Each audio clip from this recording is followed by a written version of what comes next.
Probably heard plenty about the Giants. We're not going to even think about talking about them. That's out of my mind. 3,000 years later. It's not even something that I'm talking or thinking about right now. I haven't been thinking about it all day. We are just completely past that. I lied. What the? What are the Giants doing? Unbelievable. I don't even know what's going on. I don't think Joe Flacco knows what's going on.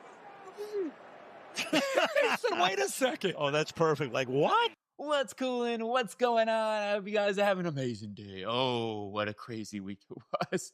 One of the wildest games I think I've ever seen. Congrats to the Denver Broncos. And what a historic, special day to Demaryius Thomas getting 33 points. I don't know. I'm just saying, you can say what you want, but that was pretty dang cool, man. It was pretty dang cool for the Denver Broncos getting a big win there. I know Giants fans. Tough loss, but sometimes that happens. It is what it is. At least it wasn't like in the Super Bowl and the Atlanta Falcons fans are going to come after me after this. But we got a mock draft to go over today. Let's freaking go. Also, I do have to give out a couple MVP awards. First up, offensive MVP of the week. I'm going to give it to CMC. I thought he was just incredible. Literally put the team on his back in many ways and won that game. Defense, I think I'll go JC Horn this week. I thought his game was really good. Derek Brown was very good in that game. Yeah, it was versus the Jets. But overall, they were dominant on that defense there. Special teams player, I think I'll go with Lucas Haversek there from Green Bay. Kicking that 61-yarder was incredible. And great story, too, coming as a substitute teacher. And a little bit of a sucker there for that. That's pretty cool.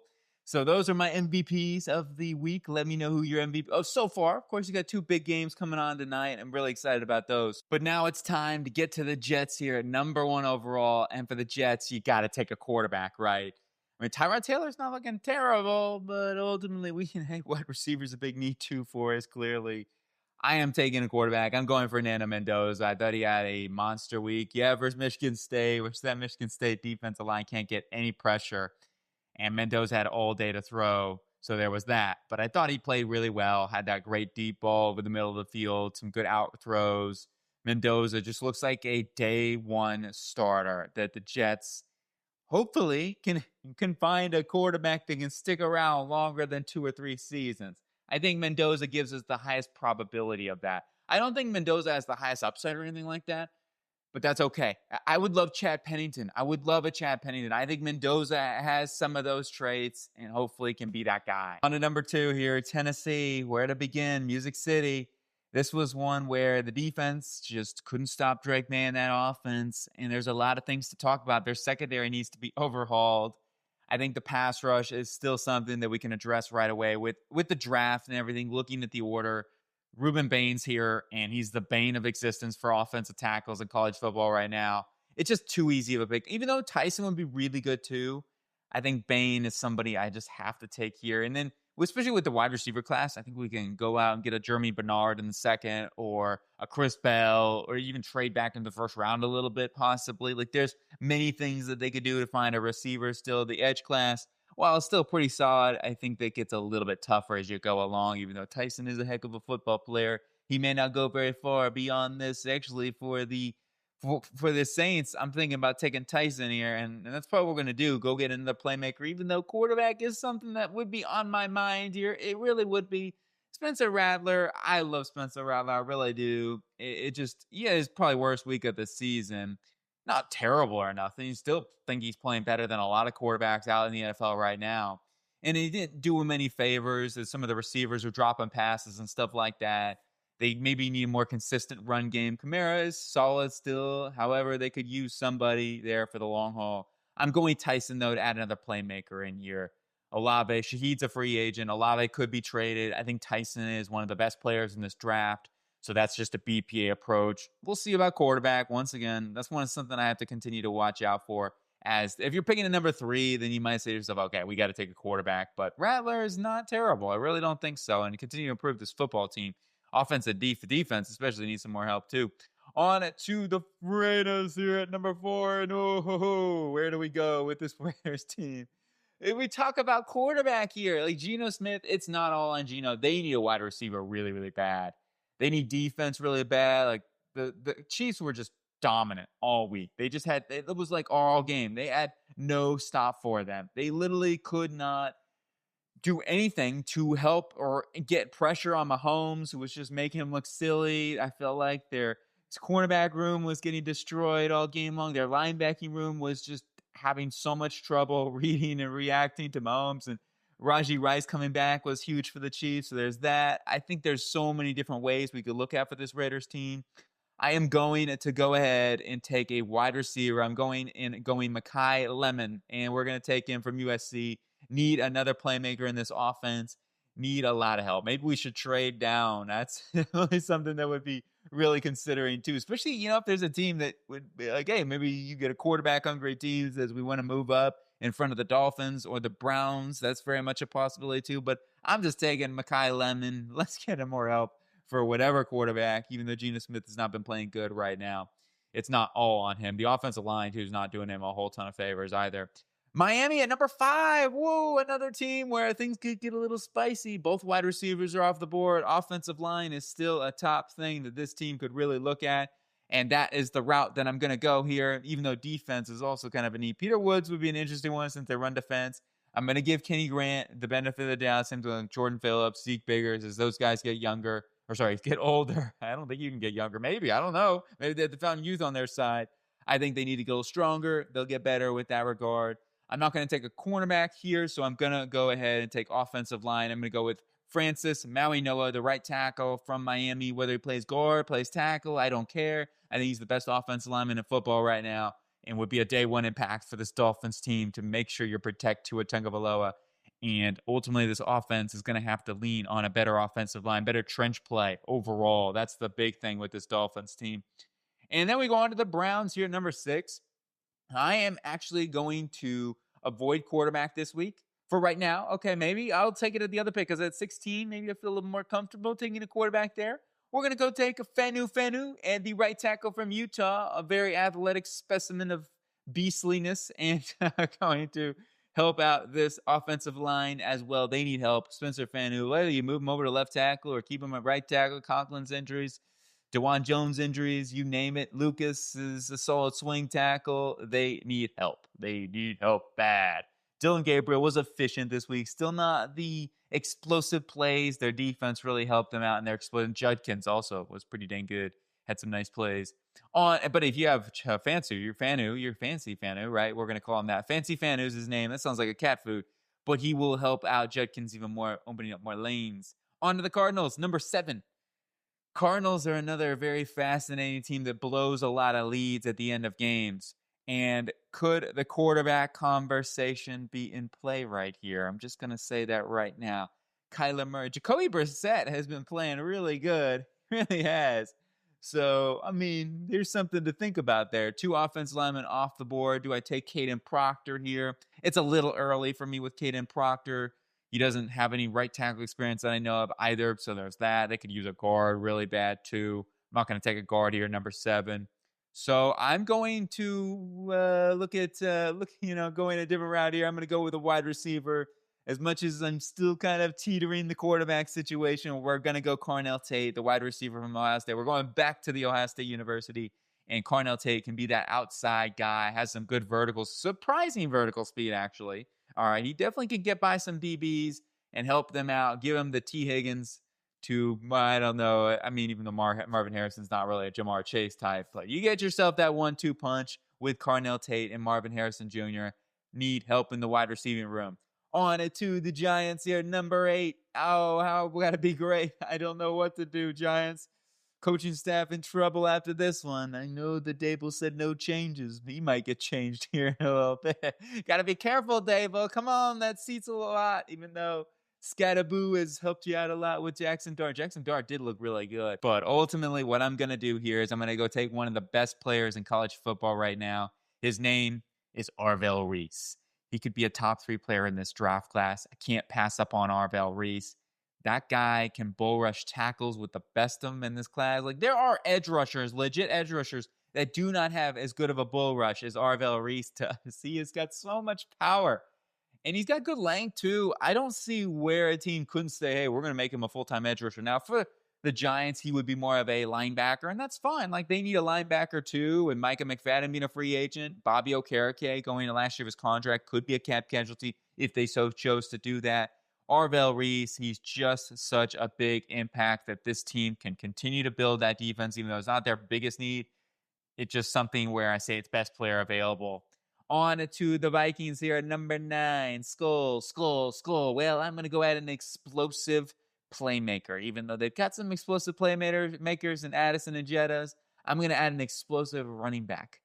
Jeremiah Love. He is just incredible. Had a dominant week versus USC. They couldn't tackle him for anything, and he just gives them an explosive element that they're lacking in this offense. Macy's a good running back. Don't get me wrong. He's going to be a nice 1-2 punch, but Love gives them that home run ability, big time play, offensive weapon at the running back room that I think they're missing right now to complement this offense and J.J. McCarthy going forward when he gets back. So that's where I'm going. Jeremiah Love at number 9. On to number 10, Bengals. Bengals, what do? We add Joe Flacco. Hey, re-sign Joe Flacco is a good backup because they can't protect Joe Burrow. That's been their thing. I really want to go offensive line here. Here's the guy, Austin Sherfield. I have not even watched him so far. That's interesting. I'll have to definitely check him out very, very soon. I am going to improve the secondary a little bit. I'm going to go add in Caleb Downs to help be a replacement for Geno Stone if they move on here after this season, whether or not he's re-signed. I think they could use some help in that secondary. And Geno Stone had a bit of a rough week. It's a tough one. DK Metcalf, Aaron Rodgers, a little bit vintage Rodgers there. So Downs will help out that back end secondary room with Jordan Battle. On to the Panthers, number 11 we go. Carolina had a solid week. Let's hope Bryce Young's okay. This is the part of the mock draft that's going to get wild. I'm just going to give you a heads up right now. Be prepared for something insane. With this Carolina Panthers pick, I am going to actually trade back. There's going to be a trading frenzy going on because there's a couple of teams in the bidding wars right now. Cleveland's calling up the phone. They're saying, hey, you know what? We changed our minds. We're going to come up for a quarterback, and they're going to give up pick 16. They're going to give up a 2nd-round pick and maybe, we'll give up a 3rd-rounder next year to come up with the Carolina Panthers and a force-up, a move-up, a trade-up to select their quarterback of the future. And I am going to go and select which quarterback. You're saying, oh boy, who is he coming up to select? I am selecting a guy that I think they got Sorsby in the mock draft simulator. Woo! Oh, that blows everything out of the. I didn't even realize. Let's go. Sorsby's here. Okay, we might have to do that here in a minute. But I am going to go with a guy that I really like as well. Darian Mensah from Duke quarterback. I think he is a phenomenal player, an underrated quarterback right now, and somebody that I see as a true franchise quarterback. Jordan Love, top 15, top 10 quarterback in the NFL consistently. Really like his game. Besides the arm talent, I don't think there's a whole ton of flaws to his game. A couple times he'll have a bad decision here and there, maybe a slight misread. Every quarterback does that. He's a solid athlete. He has ability to escape when you need him to. He's going to deliver accurate passes, got a great deep ball. His touch, man, is fantastic. Let's go ahead and get our quarterback with Darian Mensah. It's challenging. I understand. Dylan Gabriel, I'm giving up on him. I'm giving up on Shedeur Sanders at this point. I'm that high on Darian Mensah. On to the Houston Texans. We're not done. Trades are coming. The bells are ringing. Santa Claus has come early this year. Pittsburgh, they're moving up for a quarterback. Where's Pittsburgh? Here they are. We're going to move up with the Houston Texans. We're going to go ahead and give them 19. We're going to give them 51. And we're going to give them maybe one of these comp picks to move up to this spot, to force that in. And we are going to select our quarterback of the future, which is going to be, here we go. It's going to be Dante Moore. Ty Simpson. Wrong. It's Brendan Sorsby, Cincinnati Bearcat. You're going to be able to sink your claws into a new quarterback of the future. Close to home, too. All right, not that far from Pittsburgh. Sorsby's got an incredible arm. He's got incredible athleticism. Continue to work on the processing a little bit.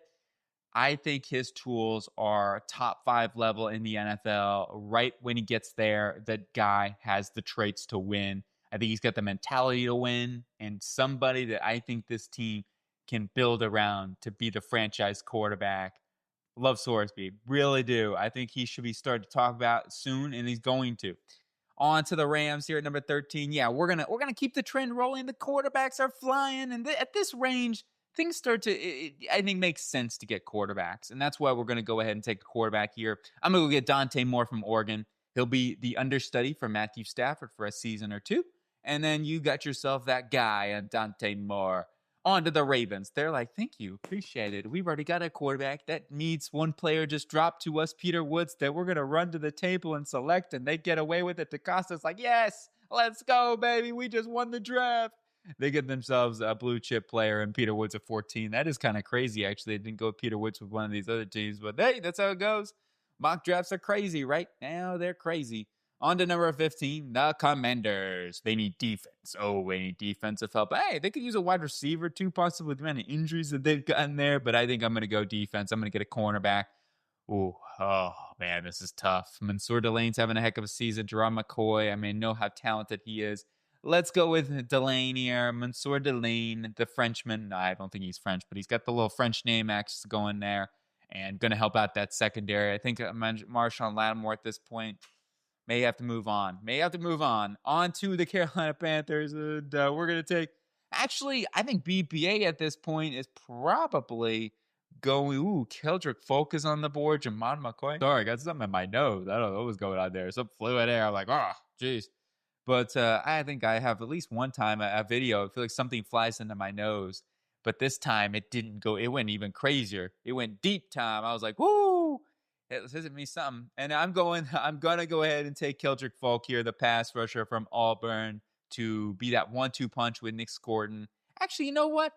I like Folk a lot, but I'm going to add a little bit more of a complimentary piece. I think Scordon is the strong side guy. Let's go with David Bailey. Let's add some juice. And Bailey has been unstoppable. Yeah, he might be a little bit more of a DPR. I don't care. Like, Bailey's the toughest guy to have to go one-on-one with as a pass rusher in college football, even over Bain. I think Bain's more well-rounded and also very tough, but I think Bailey is strictly the toughest edge rusher to face right now in pass rush situations. On to the Seahawks pick here at number 17. They play tonight. Going to be a good game versus Houston. Can they stop those tough weapons out there? And CJ Stroud, that's a very good question. Well, we're going to go add in a secondary player in Jermod McCoy, cornerback from Tennessee. A little banged up right now, but hopefully he may not come back. He may just go straight to the draft, and I understand. I mean, the guy is super talented. We'll see what happens. Definitely put him out there as that replacement for Tariq Woolen. On to the Bears, number 18. Their secondary was very, very solid this week. I thought their defense in general, but why not add another beast into that defense, right? Let's go add in Keldrick Folk from Auburn. He's going to help that defensive out even more. Montez Sweat could be a cap casualty after this season. He's been solid, but I think that even Demeek Robinson has been better at times. Had another good week. So I'm going to add a passer rusher in there with Deo for the future with Booker as well. On to the Houston Texans after the trade down. And the Houston Texans, what do we do for Houston? Well, a couple of areas I could consider for this team. Defensive interior definitely catches my eye. I think offensive line, of course, is the big thing we have to look at. And at the end of the day, I think you got to take an offensive lineman, so that's what we're going to do. Connor Lew is available, even though I do think Jake Andrews is going to be a guy they stick with, so maybe I'm looking for more of a guard here. Whoopsies, wrong button. I am going to take, Caden Proctor. You can move him inside the guard. That's a possibility. You could also say that right tackle position, like Titus Howard, you could move him into guard too. So I'm not going to pin this one just to going like guard or anything like that. I'm going to take Caleb Lomu. I'm still a little higher on Lomu than Proctor, but Proctor's, he's there. He's in the conversation. I'm going to go with Lomu. Really do like him. Maybe they would go with Proctor a little bit higher, but I don't know. I'm going to go with Lomu there. Put him at right tackle, move Howard into guard, figure some things out. Fisher can be your swing tackle. That's the way I'm vibing, at least. On to the Cowboys, and the Cowboys, I think their offensive line's actually been pretty good. It says their top needs a tackle. I don't know. I think Guyton stepped up this year, played a lot better. Steele's been better than he has of late. They could look at that right tackle of the future. Maybe that's more of a day 2 type of pick for them. Their interior has been fantastic. Cooper Beebe had a dominant block. Booker and Smith have been dominant this season, so I'm not worried about that. I'm just going to continue to improve the secondary. We're going to go with A.J. Terrell. I will say this, though. Deron Bland, if he's back, oh man, I'm just saying right now, this could be an interesting Cowboys team going forward with this George Pickens. Oh man, Pickens is just he pay that man, pay him right now. I'm just saying, you got to pay. Open up the wallet, Jerry. All that money you saved from Micah Parsons, Going to have to go towards Pickens. On to the 49ers there, San Francisco. Where do we go, San Francisco? I will say Chase, or maybe Chase Lucas, right? Chase Lucas, got to get him out playing more. Had a great play, maybe the game sealer there at the end covering Drake London. I am going to find the tackle of the future, Caden Proctor, going to be a great developmental tackle behind Trent Williams. He is the perfect mentor for him and his body type and what he could be if he can say, hey, Trent, help me out with the hand placement. Help me out with the leverage. I got you, man. Let's go. Caden Proctor going to be the selection. Chargers, Bolts. What happened? Well, Indiana Jones happened. Cue the music, right? The Temple of Doom arrived in LA this week and definitely made their presence. I am going with the Chargers. Pass rush, pass rush, pass rush. Some very good pass rushers still on the board. We're going to go take Cassius Howell, the Howell screaming machine from Texas A&M. Romello Heights making a case for himself too. Romello Heights, though, I think would be a great player for them. And I'm not super worried about the lack of arm length or anything like that. He continually stacks and sheds players. It might be more of a pronounced thing at the next level, but ultimately I just think his ability as a 3-down player there at Texas A&M shows off that he can do it versus top-level competition. On to the Cowboys, though. 23, back up on the clock. This is their pick. They're actually ahead of Green Bay right now, which I know people are saying, what? Are you crazy? Man, I love the Cowboys right now. They're such a fun team to watch. If their defense plays a little more like that versus the Commanders, then they're going to be a good position. I'm going to go take a linebacker here. With the linebackers in this class, Sonny Styles is kind of BPA. He's standing out to me. You pair him along with Overshown, and that would be one heck of a linebacker duo right there. I still like Louis Farrell. I'm not ready to give up on him, but right now, let's improve that linebacker position for the future in an area that they could use a little more help at. On to the Lions. Lions at 24. Detroit, I'm going to take a pass rusher, and yes, that's what we're going to do. Romello Heights screaming to me. Romello is a fun player to watch at Texas A&M. It's like we talk about David Bailey, but Romello Heights, that guy can play some football, man. He's another dangerous pass rusher. And you pair him up with Aiden Hutchinson, you got A and H. You got yourself a Hutchinson combination with Height and Hutchinson. That's the word I was going for. That I was trying to pick it the one. Height. I don't know. Height and Hutchinson to a new height of a Hutchinson. Whatever. But that's what we're gonna go with here, nonetheless, to finish it up. Right? We're rocking it. Denver, number 25 overall. What a great win. It was a special win too. So, and with this pick for the Denver Broncos, I am going to take. I still like taking offensive line. I'm going to go with Connor Lew here to be the center of the future. Luke Wattenberg's a free agent. Could they use an upgrade there? Yeah, Wattenberg is not a bad player. I thought he can get bull rush at times. He's not the strongest guy, and somebody that they could upgrade from and get younger on that front offensive line for Bo Nix. Get that future center. As I say before, center's super underrated. You have a good center, you typically have a good offensive line. On to the Buffalo Bills at 26 here. I think there'll be two positions sticking out to me. I think it's linebacker or it's safety. And I'm going to go safety. I think they still need to find that back-end playmaker that can just shore up their coverage unit. To me, that's Kamari Ramsey. I'm a huge Kamari Ramsey fan. I think he is just such a well-rounded football player, and that's exactly what they need. He just doesn't really get beat behind him all the time. And he can play across the football field, too. He can come up and line up in the slot and cover guys. He's got the hip fluidity to do that. He's a solid tackler.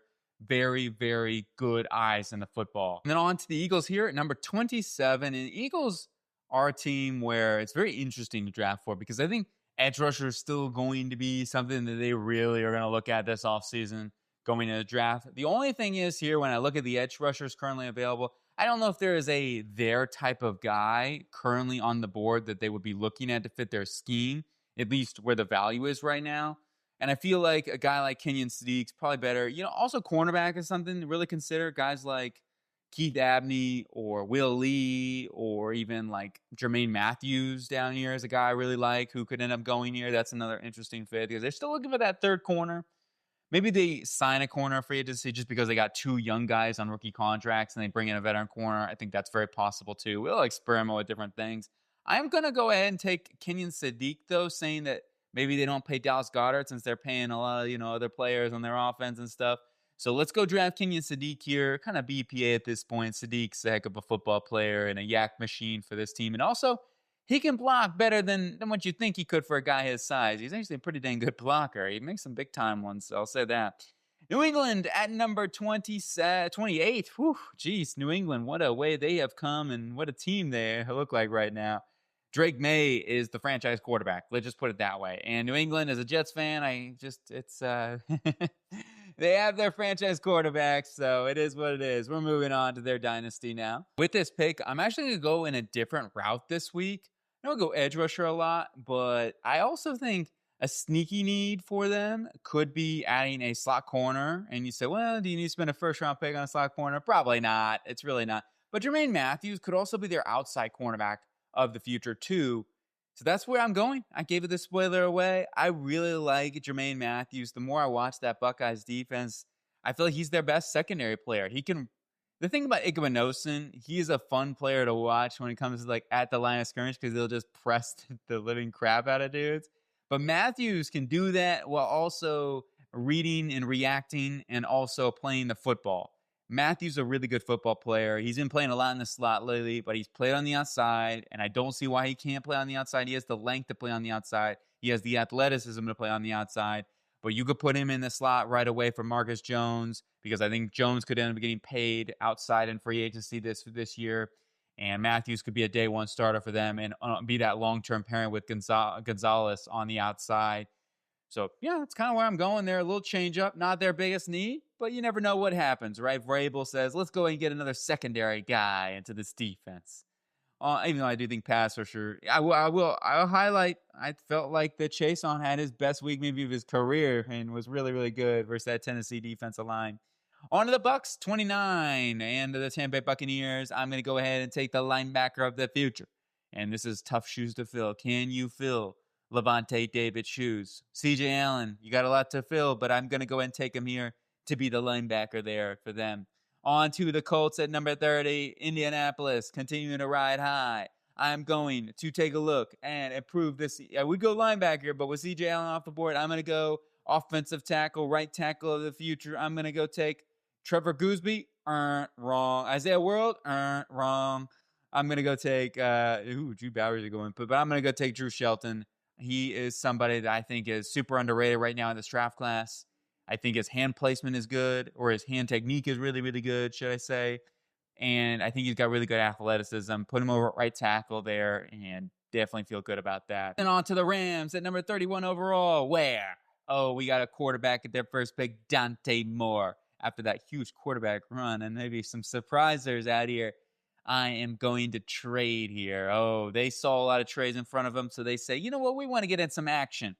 We're going to trade with the Las Vegas Raiders. So, what are you doing? What do you got in mind? Well, I got something cooking here. I'm giving up a third rounder swap for 141, something like that. Force the deal through. Bing, boom, bang. Not the home screen. There we go. Now I'm going to take a quarterback, Ty Simpson from Alabama. He's been really good this year. And while he missed a couple passes in the Tennessee game, I thought he was forcing one on a little bit of a boot action there at the end of the game across his body a little bit, trying to make a play. It happens. In general, he's been pretty dang accurate this season. I think his footwork in the pocket's excellent. He's a good enough athlete. He's got a little bit of a long winding release, but he definitely has good arm velocity where you can just rip passes over the middle of the field into tight windows. And he will be the quarterback of the future to develop behind Geno Smith for a couple of seasons there, and just feel like we have to take a chance and get that 5-year contract.